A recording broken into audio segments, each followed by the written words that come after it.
Hello, this is Jess with Her Mood Mentor, and today I'm meeting with one of my PMDD rehab students and one-to-one clients, Melinda.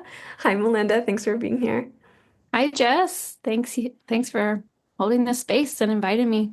Yeah, I'm so excited to share your story with the PMDD community. So let's start from the beginning. Tell us a little bit about your symptoms, what your experience was like, and how it was impacting your life. Yeah, I mean, it's really funny to go back in time, even the last 3 to 6 months, think about where I was when I first found you and sought you out. And I had a profound yes as soon as I heard you on a podcast. I was like, I have to work with this person directly.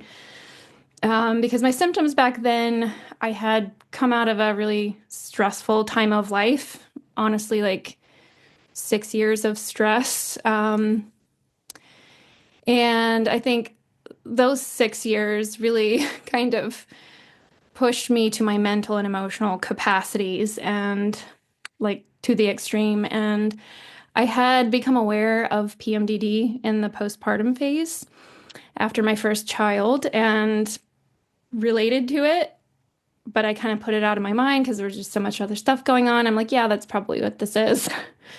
Because I had a lot of suicidal ideation and just extremes of mood swings, which I vaguely linked to my cycle at that point in time. But then about 6 months ago, I started having more body symptoms. So, just for the first time in my life, having a lot of GI stress and bloating, just like everything I ate, my body was like, no.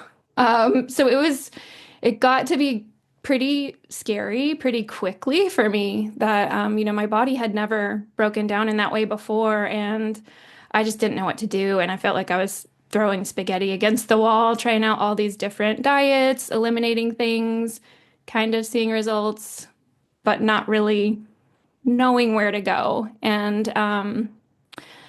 yeah, that's when I heard you on a podcast and I was just like, yes, this is someone who can direct me and hold a space for me to go through the flow of like figuring out this tangled up ball of yarn of my life. So, yeah. Um, yeah, I think there were a lot of shifts that I needed to go through. And I knew that health and nutrition was a big part of it, which is why I was like, yeah, that's the missing piece.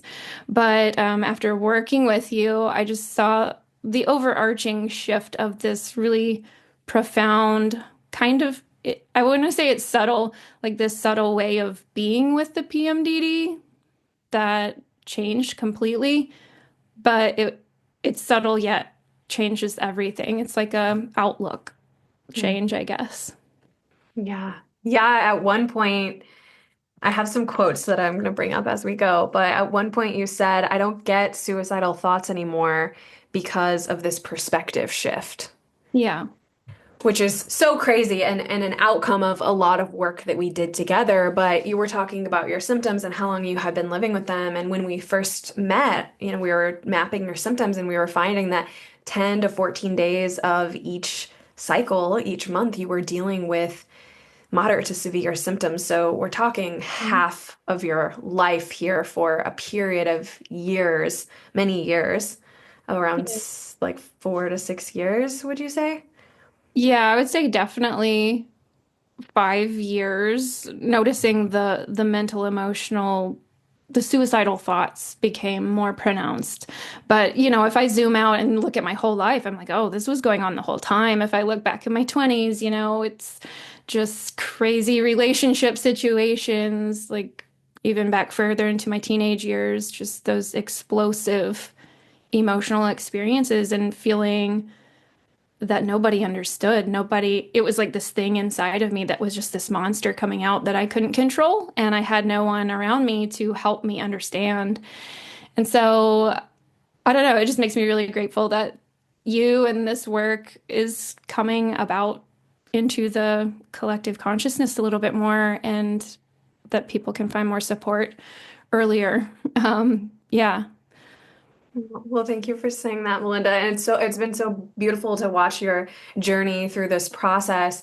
But just like you, I suffered for so long, and it was just like there has to be another way. Like this is not normal. This is not living when Yeah. half of our lives are just surviving and then piecing all of our puzzle pieces of our life back together after we crash it to the ground each time, and then the fear of what's coming next and the shame of what has already happened. It's a terrible and wild ride that you know well, and I know well, unfortunately, but here we are on the other kind of on the other side of it. What was it that made you decide to take this type of approach, a nutritional therapy, kind of menstrual health coaching approach? Because I know you have tried other things in the past. Well, I've always been, I think part of my despair was that I've always been so connected to my cycle and used it in like personal spiritual practice and just gotten a lot of sense of connection with nature through that. And I felt like in the last 5 years, that's what slipped is I kind of lost the magic of that. And there was something about your work that just really spoke to that. And yeah, I knew that I was kind of at a crossroads when I said yes to this, that it's either this has to work, and if it doesn't, then I have to get on medication. Like there's no choice. I'm living a life that is kind of dangerous, like psychologically dangerous. So, um, I knew, that was my last resort. So I was like, this is the thing that has to work. And I just love a holistic approach. And it definitely was that. It's not just the nutrition, it's the spiritual and, taking into consideration how all aspects of your life are affecting this and affecting the way you perceive yourself with the relationship with your hormones and your cycle. And yeah, I guess I just really saw it as a way to come back into right relationship with my body. Um, and it was. So, yeah. It's so beautifully said, Melinda. Thank you for painting the picture.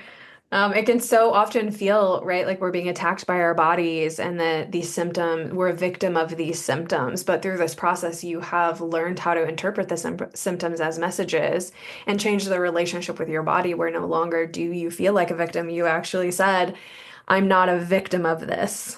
I Yeah. feel more connected to myself and my body, which is hard to do. But throughout making many changes over a 4 month period of time, you were able to achieve that. So tell us a little bit about, as we took this holistic approach, this integrative approach, what did you start to notice as far as your symptoms and how you were managing them? What changed? Hmm. Well, yeah, things kind of all happened at different time frames. The most pressing symptom up front, which is funny to think about now because it's non-existent, is the bloating. I was just like so uncomfortable physically and in my GI system.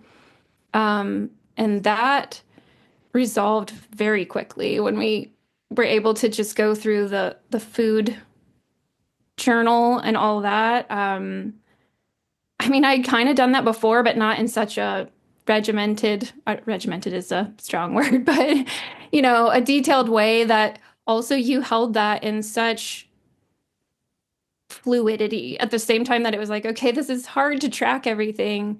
Um, but it was like there's no pressure at the same time. And that really helped me to shift out of my anxious state that I was in because everything I was eating was making me feel bad into like, okay, this is just an experiment. We're just seeing how it goes and we're going to figure this out together. And, I'm not alone in this anymore. So I think having that support of like, I'm not alone in this jungle that it felt like I was in trying to navigate by myself, um, that helped me to break through okay, these are the things that my body is good with. And, knowing that it's going to keep changing, my body keeps evolving. And the process did keep changing. So that resolved very quickly in the first month, I would say, of working together. As far as like the cycle symptoms, I think there was a really big shift for me somewhere in the first month of working together that it's not that my hormones are off, because before I was thinking something's out of whack with my hormonal system, that something inside of me is broken around that. But shifting the idea that, well, PMDD is actually kind of the way your body or your system is perceiving the hormones. And I'm sure it's different on a case by case basis, but I just felt like I started to respect my sensitivities to everything a little bit more and be like, yeah, I can really feel very strongly when, I'm shifting out of follicular into ovulation mode. I know I'm going to have a strong surge. It's going to feel like a lot because I'm really sensitive to that. And then there's going to be another one later on in the cycle. Um, so to just figure that out by tracking the things, um, which I kind of had already known, I'd become aware, but like going into detail was really helpful. And I'm not sure if I answered your question, but Yeah, yeah, totally. We're talking about what changed with the symptoms and how you were managing them and yeah. knowing, starting to get the cadence of this is my symptom pattern and this is when I know to expect certain things. I can communicate with my family, with my partner differently. I can interact with myself differently because Mm. I know what's coming. And then there's just over the process there was less shame Yeah. for you around what was happening and when it was happening. And you said at one point, this ties into that, I feel like I have a grip on this, Yeah. that knowing. And then you said, I feel confident and capable. Because as you learned the pattern, then we built in different techniques to continue to manage and reduce the symptoms. But that knowing of the pattern is so key. Is there Yeah. anything else you want to share here around changes that you noticed? Yeah, just to that last thing that you said of noticing the pattern, because it's like, all right, we go through this 3 months together, and then I'm set loose on my own. And it's like, well, life is going to continue to happen.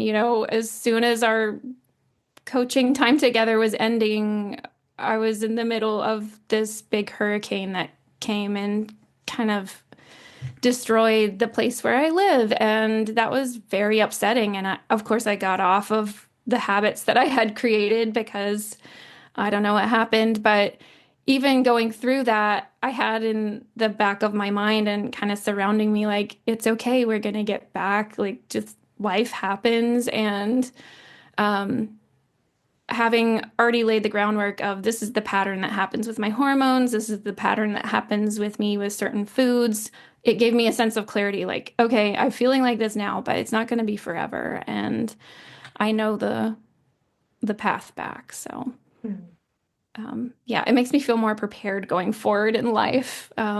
Just having that groundwork. Yeah, you were able to build the confidence of, okay, I know how to handle this. Maybe I can't always handle it exactly the way I want because crisis has occurred in my Yeah. state, right? Or whatever is happening in our lives. But you do know the process. You can overlay that onto other areas of your life. And something else that was really cool to see as you moved through this was the ebb and flow of where you wanted to go next in your life kind of opened up and changed as you got these symptoms under control, which we don't have to get into the details of that because it's personal. But it's so cool when people move through this and they're like, oh, I actually want to move into this space or return to, some people go back to school, some people start businesses, lots of things. It's just such a testament to all the work that you did to then be in a place where you feel ready to launch out into your life and to do something new after feeling so debilitated by these symptoms for so long. Yeah, for sure. So cool. Um, well, let's move on then to the next question that I have, which if you were to go back to yourself 3 years ago, to the version of yourself that felt lost and confused and was kind of being crushed under the weight of the unpredictability with these symptoms. Or if you were to speak to someone in our community today who is where you were even 4 months ago, feeling hopeless, feeling lost, do you have any wisdom that you can share with them being where you are today? Hmm.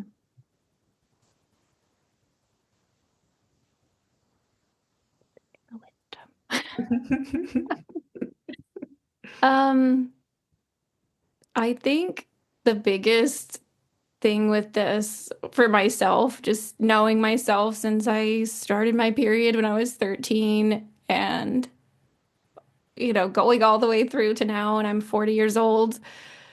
It's just I felt so alone and different and wrong. And I think that's that's what's wrong. There's nothing wrong with you. There's absolutely nothing wrong with you. It's that we've been taught the wrong things and we've been taught the wrong way of relating to this cycle that is just a natural cycle that we go through. And there are other people like us that experience these waves really strongly. And that is so beautiful. I think that's part of what I've really been able to accept more is just that part of this is really a gift. It sounds cheesy, but part of it is like being so sensitive comes with a lot of challenging things, but it comes with a lot of just ability to see the world in a unique way and to relate to other people that are on a similar path and to just be there for each other. So I would say like that was the biggest thing for me is not feeling alone anymore and knowing that if I do feel that desperation and that disconnection, that I can go to a community or I can look to just even like looking on your Instagram profile. I'm like, yes, see, somebody else is experiencing this. They get this. I'm not the only person in the world. Yeah, so there is support and there is a reason to keep moving through this. And that don't trust all the dark thoughts that may come into your mind about what this means about you or, making stories that lead to see yourself in a negative light. Um, yeah, because it can just bring up all these dark things. And if we can separate all the little thoughts and the feelings and all the stories from each other, then we can kind of see how there is a pathway forward and to let those things be where they are while also making just a little bit of progress. And it's not having to be from point A to point Z, it's just one step at a time and having so much patience with that. So, yeah, I know for me, I want to jump to point Z. I want everything to just be completely better. But yeah, I think going through that perspective shift of being able to switch from I have problems to I have symptoms, that I think that's another big one that just has led me to not having to blame myself so much anymore, not having to like punish myself. Yeah, that there are things I wish I could go back and do differently, but that's not something I need to spend the rest of my life feeling terrible about. There's no reason for that. Yeah. Yeah, totally. You did the best with what you could Yeah. when it was happening, and when you learned differently, you did better. And I think that's such a hopeful and empowering message of, and it can sound offensive to someone who's really suffering of like, there are Yeah. gifts hidden in this. Of course, Yeah. we've both been there. We know that stings to hear, but the symptoms are messages from your body about things that are going on, and your body is asking to be heard. It doesn't have the capability to send you a DM like, "Yo, Melinda, There's a food sensitivity going on that's driving a lot of this bloating. We have to Yeah. learn how to interpret the messages. And if we feel like we're the problem and not we're experiencing a symptom that's trying to tell us something about a problem that's happening in our bodies, it's just more, the self-sabotage just gets laid on so thick, and we don't need any more of that. But that is a struggle with PMDD, the automatic negative thoughts. And so we really have to Yeah. find a way to piece that apart and look at what's really going on while holding space for our feelings and our emotions. But that is the path through, is to kind of zoom out, have somebody be there with you, have a community be there with you to zoom out and really get down to what are your symptoms? What is the pattern? What are your goals? How are we going to move forward if you choose to? Because some of us aren't ready to move forward. I definitely sat in in the pain for much longer than I needed to. And some of that was a choice that I made. So you can choose that way too. Yeah. But there's a different path if you're feeling like you're ready to take it. Is there anything else that you can share with the community or want to share with the community, Melinda, before we wrap up? Let me look through this and just see if there is something else that I wrote down. Oh, yeah. I think like confusion and overwhelm were just such a mental, uh, like a mental symptom for me. Confusion, overwhelm, brain fog. I didn't even talk about that, which it's not that I don't still get those, but the relationship with that has definitely changed. I realized last year that I'm neurodivergent and went on this whole journey to discovery around that, which led into the PMDD thing.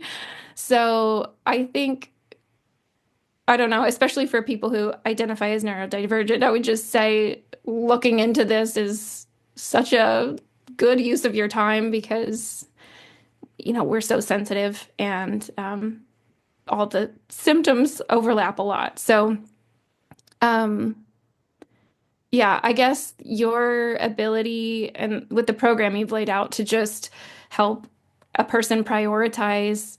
Okay, when you first look at it, it's like this big wad of a mess of your life, and there's like everything is messed up. Um, but yeah, like going through the process, it makes it a lot easier to just prioritize. Like, okay, let's look at where everything is. Let's look at all the little pieces and then see this is the most important one to start with. Bring those symptoms down, and then we see how that affects all the other ones as well. And then, moving on to the next one that it feels right to work with. Um, yeah, but I think it's cool to just kind of be a little bit open. Like I didn't really know where I was going to end up at the end of 3 months, but and I'm surprised at where I did end up. But yeah, it's just like trusting that process just one little bit at a time, and it doesn't have to be fix it all right now. It's not a magic pill, but it's like way better than a magic pill. Yeah, because it changes your whole life. And let's touch on that because we've covered the symptoms that you were experiencing and how that was impacting your life with the symptoms. But as you've changed your relationship with PMDD, as you've reduced and better managed the symptoms, what has that done for your life? Because when we're living with PMDD, we get so myopic. It's just like, I'm Yeah. dying, barely surviving the day. It's that like fight or flight life where that's all we can see is I just want to feel better. I just want to feel better. But what we don't realize is on the other side of feeling better is a totally different life with more Yeah. joy, more love, more possibilities. So as you have gone through this transformation process, what in your life has kind of shifted? Yeah, I think I'm glad you brought that up because that's another big thing that I think it helps train my attention and my focus off of because I'm a person who will naturally hone in on this is uncomfortable for me, this is painful, and it makes everything terrible. But there's something about the approach that just allowed me to hold that, like, okay, yeah, this is challenging, this sucks, and just bringing in the goodness around it and helping to shift my focus. I don't know how it happened or when it happened. It was just part of the process that kind of helped me to open up my lens a little bit more. And be able to have energy for other things. I guess I felt my energy changing, and my sense of organization inside my brain has definitely improved because I've been able to feel the motivation to get my business back going again and starting a new approach with my coaching practice and following through on that, being able to put the pieces together and feel confidence and feel like I'm capable of figuring out all these technical things or outsourcing if I need to. So I think that's what it helped me to shift into is just a better sense of capability about doing things that I've been wanting to do and just didn't feel like I had the energy for before. Mhm. That's that's such a beautiful shift and such a good illustration because PMDD really does make you question your worth as a Yeah. person. It makes you question what you can do. It makes you question what's possible for your life overall. And a lot of that is bleak and super dark when we are living with it for longer and longer. And we just continue to behave in ways while we're coping with the symptoms that confirm all of those negative beliefs that we have about ourselves. We just rack up, with every episode. It's like, yep, I proved myself again that Yeah. I could never run a business, or I could never go back to school, or I could never have a healthy relationship. And we have to change that narrative. And the only way we can change that narrative is to prove to ourselves that we can. And so, somewhere along the process, as you were making changes to nourish yourself and to give your body what it was asking for and to change your perspective, you started making that other list of what you actually can do. Yeah. And it's been so exciting to watch, Melinda, and such an inspiration to see you make these changes and launch back into your life, even despite ending on a crisis note with the hurricane in Yeah. the ways that you have. So, thank you so much for letting me be a part of your story. And thanks for coming here today to share that beautiful and inspiring story with others who are at different points of their journey. But I think we'll hear this and be able to infuse a little bit of hope into their own. Yeah. Yeah. Thank you. Thanks for everything you do. I'm so grateful. Thanks, Melinda.